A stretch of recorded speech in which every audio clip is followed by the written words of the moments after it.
found a really good way to kind of tie all of those requests into one video. As you can see behind me, I have this bookshelf stacked with books.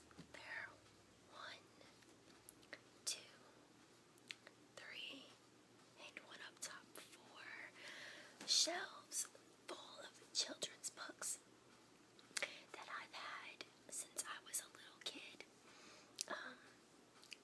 I just never got rid of these books because they are some of my fondest memories and also some of my earliest memories of ASMR. My mom used to read books to me from the time I was like 2 or 3 years old, and we'd read all the time, and I would get ASMR from her whisper reading the books to me and turning the pages, and it was just some very cherished times that we had, and I just never could get rid of all these books. So I thought, since I have so many children's books, that I could start like a mini series of videos.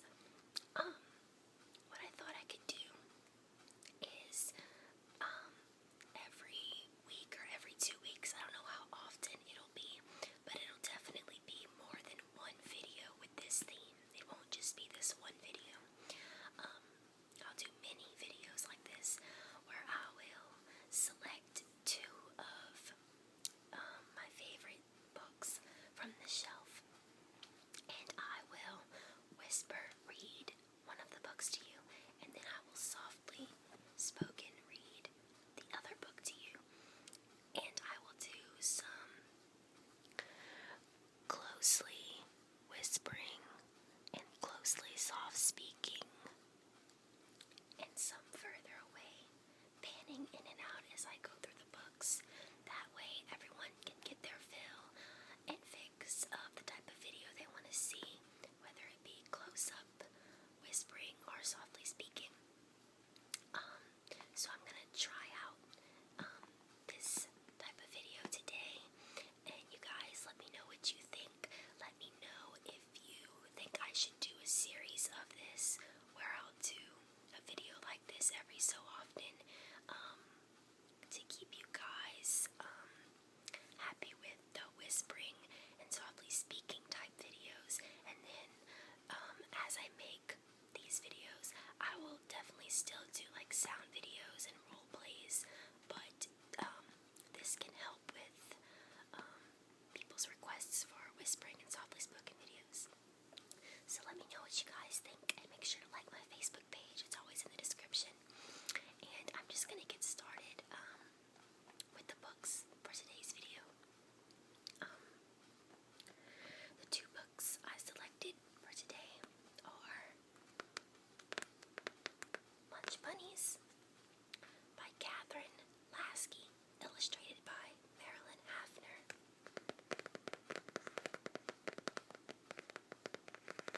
And this was one of my absolute favorite books as a child.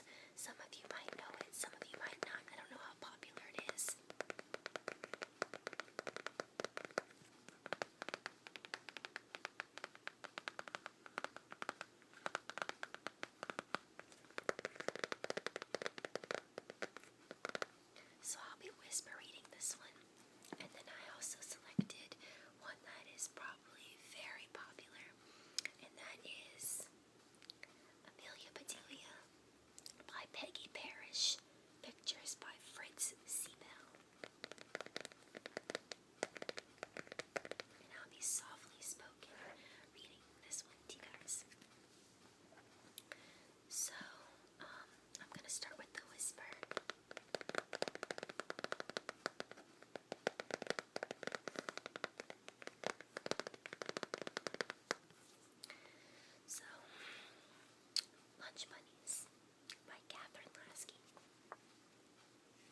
first day of school.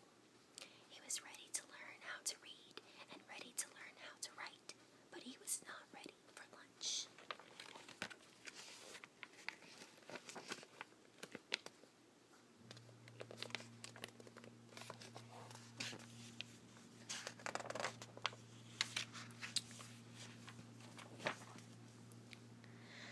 You better hope they don't have soup, his older brother Jefferson muttered. They won't have soup on the first day of school, said their mother. That would be too much for first graders like Clyde. You never know, Jefferson said. Oh, gasped Clyde. He could just hear a big wet splat of soup on the cafeteria floor. Yeah, said Jefferson, as if he were reading Clyde's thoughts. If the soup spills, the lunch ladies make you clean it up, and you really better hope they don't have mystery goosh. What's mystery goosh? Asked Clyde, trying to keep his voice as steady as the tray. Well, said Jefferson, you know how you hate food that touches, like when the applesauce slops into the green beans and the beet juice runs into the mashed potatoes and makes them pink. Yeah, said Clyde slowly. That's what mystery goosh is, said Jefferson. Except at school the cooks do it on purpose. They goosh up all these foods together.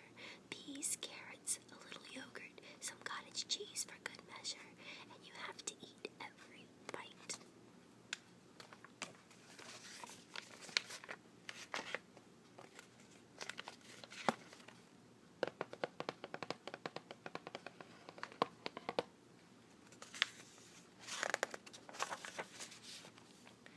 Jefferson, their mother said sharply, don't go making up nonsense and frightening your brother.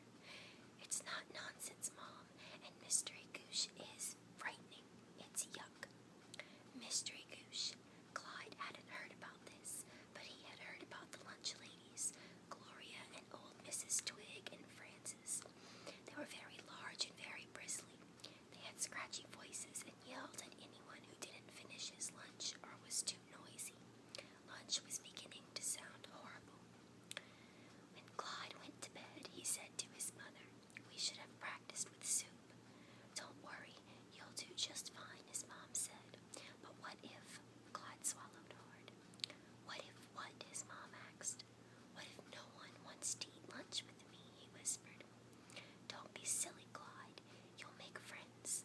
I like eating lunch with you. But you're my mother. That doesn't count.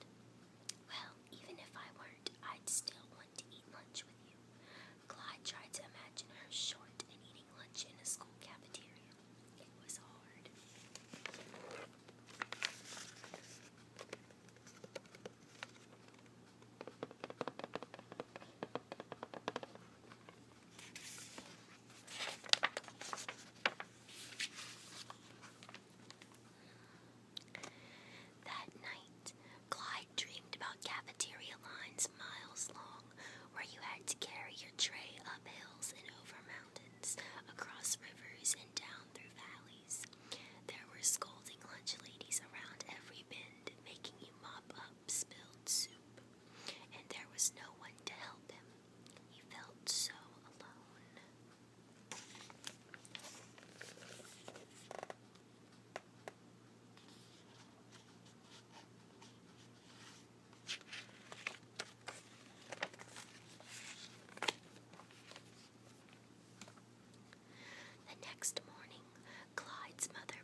sister told me.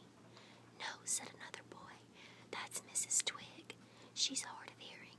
She can never hear what you say, and she gets the change mixed up all the time.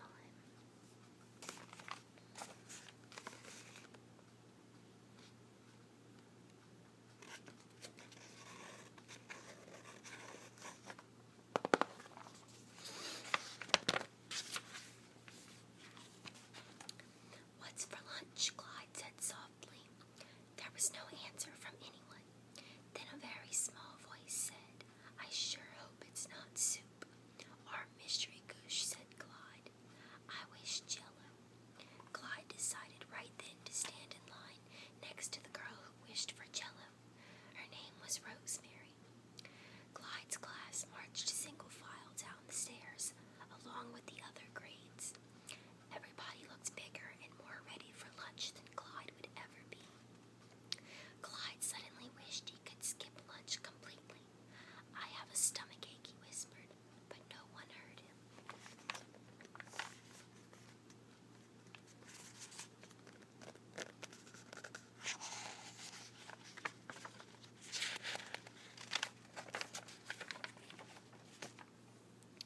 Let's move that line. Clyde saw something large and shadowy in the doorway. It must be Gloria.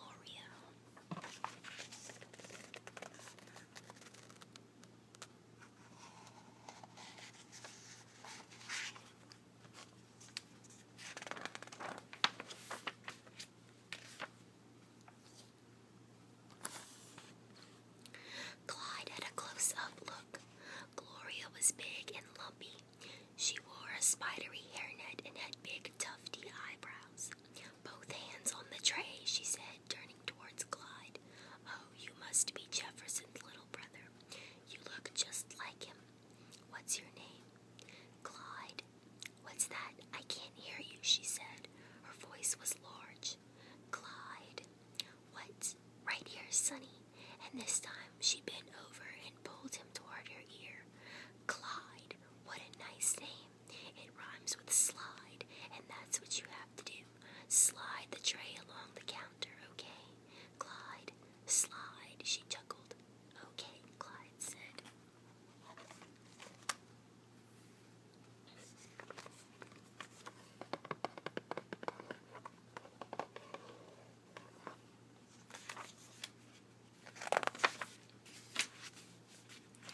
Clyde took his tray. Sweetie, another lunch lady behind the counter held up an ice cream scoop. You want some? It's mashed potatoes, not ice cream, whispered Rosemary to Clyde. Weird. There were green beans, too, and something in a bun with catsup called sloppy bins. And there was Jello, but it was very strange Jello, stiff and carved into little cubes. It didn't shake or shimmer like the Jello that Clyde's mom made.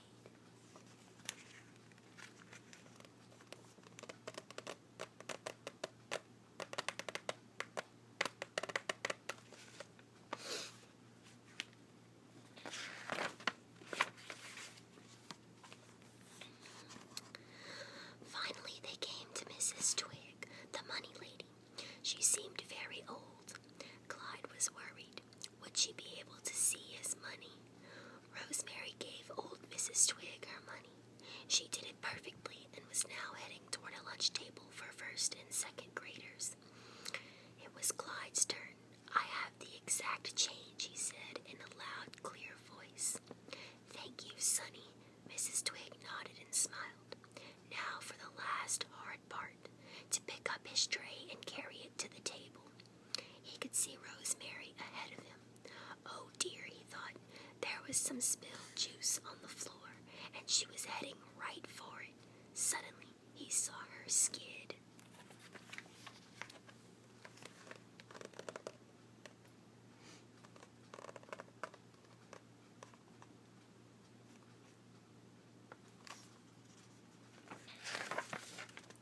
She hung on to the tray.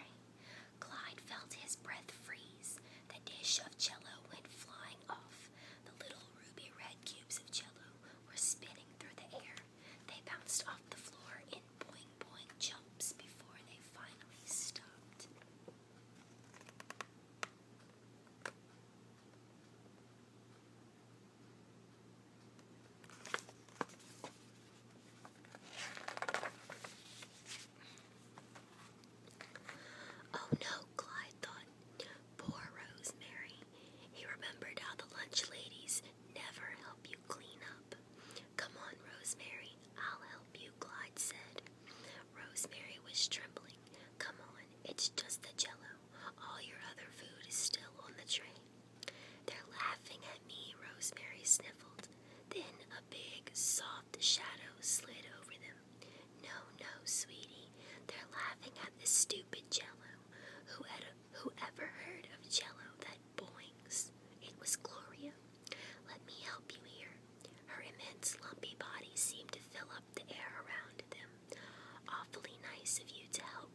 by Peggy Parrish.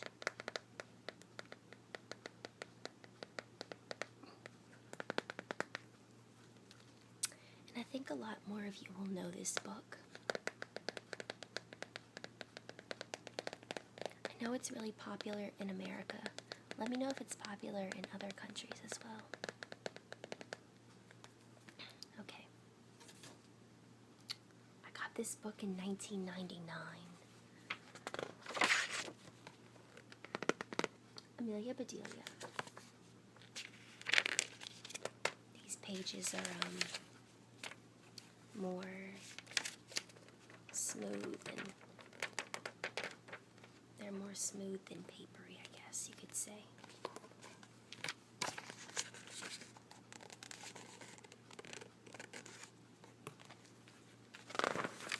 For Debbie, John Greer, Walter, and Michael Dinkins.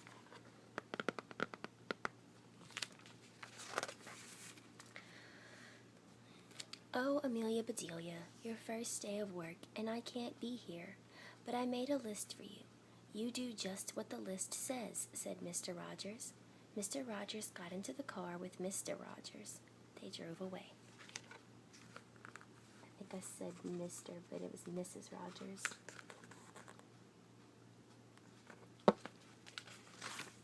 My, what nice folks. I'm going to like working here, said Amelia Bedelia.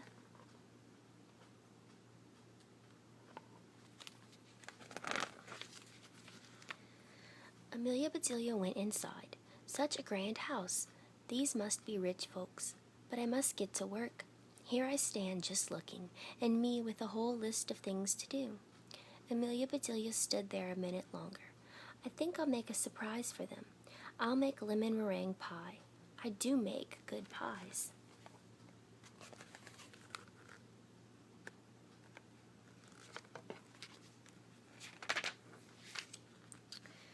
So Amelia Bedelia went into the kitchen. She put a little of this and a pinch of that into a bowl. She mixed and she rolled.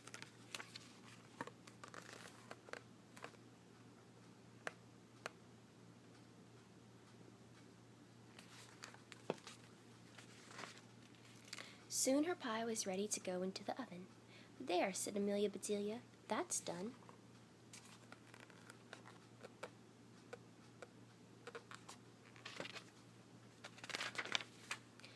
Now, let's see what this list says. Amelia Bedelia read, change the towels in the green bathroom. Amelia Bedelia found the green bathroom. Those towels are very nice. Why change them, she thought.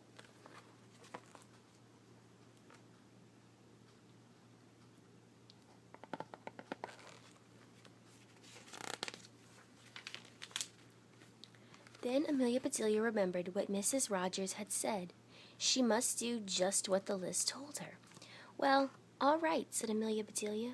Amelia Bedelia got some scissors. She snipped a little here and a little there, and she changed those towels.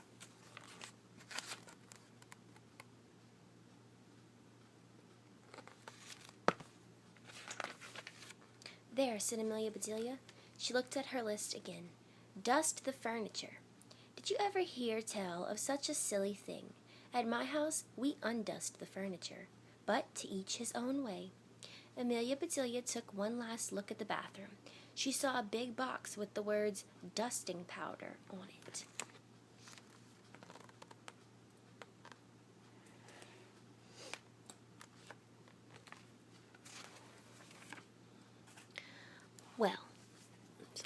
Well, look at that. A special powder to dust with, exclaimed Amelia Bedelia. So Amelia Bedelia dusted the furniture. That should be dusty enough. My, how nice it smells.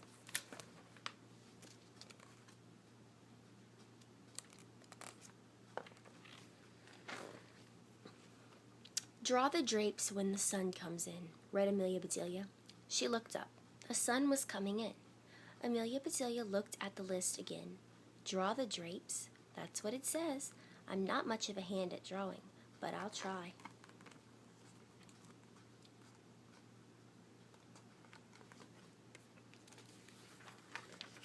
So Amelia Bedelia sat right down and she drew those drapes.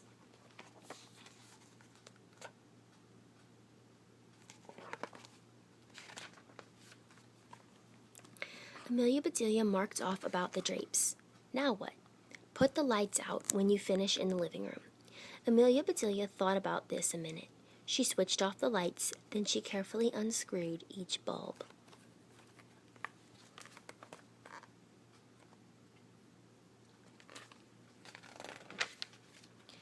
And Amelia Bedelia put the lights out.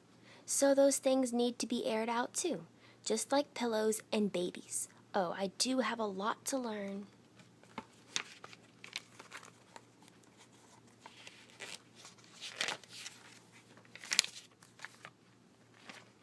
My pie! Exclaimed Amelia Bedelia. She hurried to the kitchen. Just right, she said. She took the pie out of the oven and put it on the table to cool. Then she looked at the list.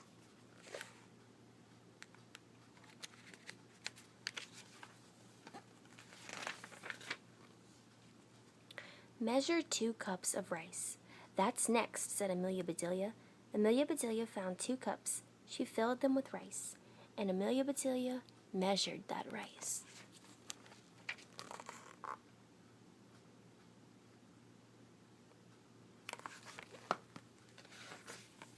Amelia Bedelia laughed. These folks do want me to do funny things. Then she poured the rice back into the container.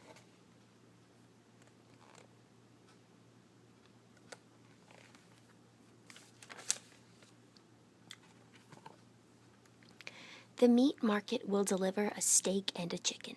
Please trim the fat before you put the steak in the icebox, and please dress the chicken. When the meat arrived, Amelia Bedelia opened the bag.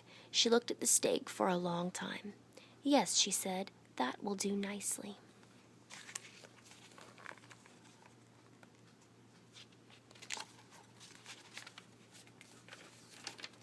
Amelia Bedelia got some lace and bits of ribbon, and Amelia Bedelia trimmed that fat before she put the steak in the icebox.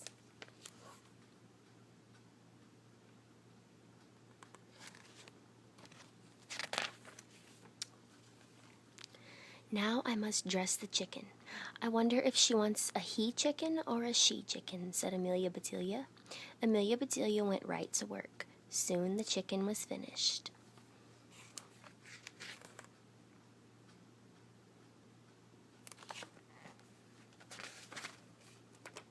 Amelia Bedelia heard the door open. The folks are back, she said. She rushed out to meet them.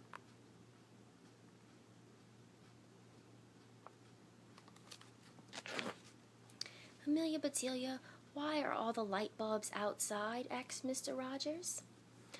The list just said to put the lights out, said Amelia Bedelia. It didn't say to bring them back in. Oh, I do hope they didn't get aired too long.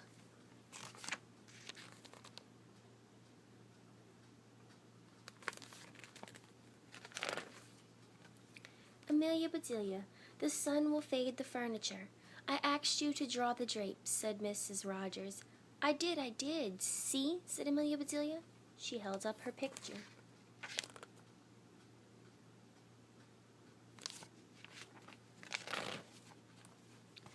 Then Mrs. Rogers saw the furniture. The furniture, she cried. Did I dust it well enough? Asked Amelia Bedelia. That's such nice dusting powder.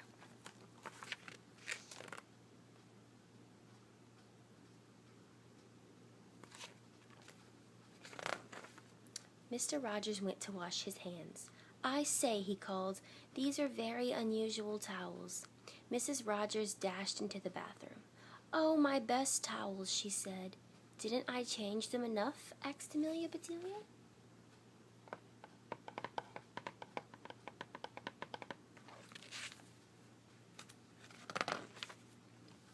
Mrs. Rogers went to the kitchen.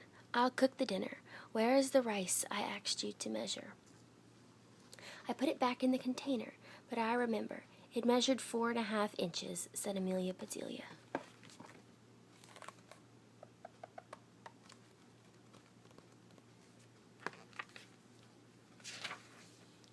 Was the meat delivered? Asked Mrs. Rogers. Yes, said Amelia Bedelia. I trimmed the fat just like you said. It does look nice. Mrs. Rogers rushed to the icebox. She opened it. Lace? Ribbons? Oh dear, said Mrs. Rogers.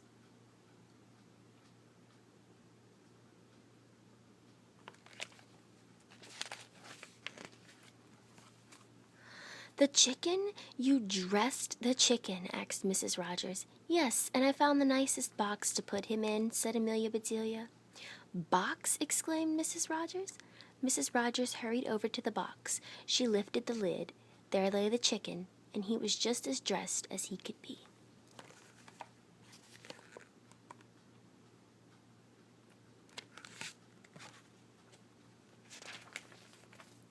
Mrs. Rogers was angry. She was very angry. She opened her mouth. Mrs. Rogers meant to tell Amelia Bedelia that she was fired. But before she could get the words out, Mr. Rogers put something in her mouth. It was so good. Mrs. Rogers forgot about being angry.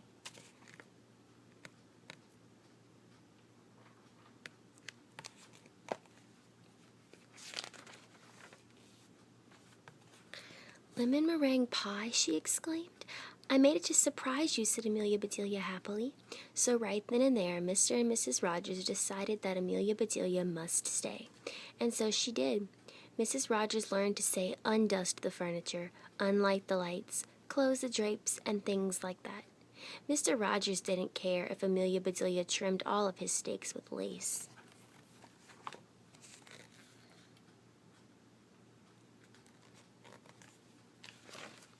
All he cared about was having her there to make lemon meringue pie.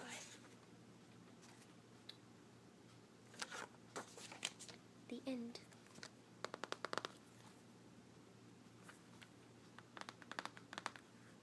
The back says, "I'm going to like working here," said Amelia Bedelia. "One thing is sure, the Rogers house will never be the same."